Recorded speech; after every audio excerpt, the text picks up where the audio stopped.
ऐसी ही लीला चलती। इसीलिए भारत में लीला शब्द सबसे ज़्यादा सम्मानित शब्दों में से रहा। हम द्वैत से टूट गए, अद्वैत में आ गए और फिर भी सब लीला चलती रहती। तो प्रेम भी ऐसा ही है। चूँकि प्रेम से ज़्यादा हमने व्यापार को महत्व दिया है, लोग मानने के लिए तैयार नहीं होते, लेकिन प्रेम नहीं है, ज़्यादातर व्यापार है।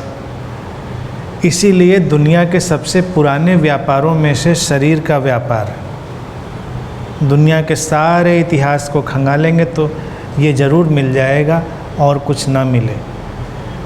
विवाह भी एक किस्म का व्यापार है, सुविधा पर आधारित है। तो विवाह से आप क्या निकाल लेंगे? विवाह से तो कुछ भी नहीं निकाल लेंगे, क्योंकि वो शुरू ही सुविधा पर हुआ था।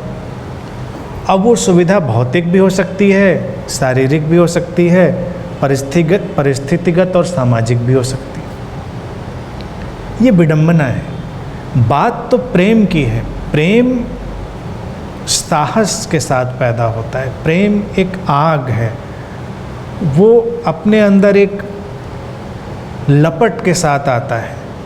वो उतने नीति नियमों और उपयोगिता की बातों के साथ नहीं आता। अगर वैसे आएगा तो वो लेन देन का सौदा ही बना रहेगा, और तब लोग एक दूसरे के कंधों पर सवार रहेंगे, जैसी कि हालत ज़्यादातर है। जिन संबंधों में गरिमा हो, सम्मान हो, स्वीकार हो, वहाँ पर प्रेम होगा और वहाँ पर वननेस भी होगी, वहाँ पर यूनियन भी होगा। और यही विकास जब आगे जाएगा तो गुरु का फिनोमेना भी पैदा होगा। आम तौर से लोग गुरु के फिनोमेना को जानते ही नहीं। भारत में चूँकि गुरु एक ऐसी कमोडिटी की तरह पैदा हुआ और एक आइटम की तरह पैदा हुआ, ज़रूरत की तरह, तो लोग गुरु के फिनोमेना को जान ही नहीं पाए। क्योंकि गुरु तो विकास है, हमारे जीवन के प्रेम का, समझ का विकास है। तब आप उस तक पहुँचेंगे, उसको समझ पाएंगे। अन्यथा जो लोग अपने घर परिवार से निराश हुए, उन्होंने किसी गुरु को ढूंढा। तो वो गुरु भी कहीं ना कहीं उपलब्ध है, जो तुमको ये भरोसा देने के लिए तैयार है कि जो तुमको वहाँ नहीं मिला, मैं तुमको यहाँ दूंगा। वो एक अलग किस्म का व्यापार हो गया। गुरु तुमको तो क्यों आश्वासन देगा वो कभी कि मैं तुमको ये दूंगा, वो दूंगा? दूंगा बोलना ही अगर तुम देखो तो कितना शैलो है। कभी सोचा अगर कोई कहे कि मैं तुमको आशीर्वाद भी देता हूँ, तो ये कितना शैलो है। जो दिया हुआ ही है उसमें क्या बोला जाए कि दूंगा?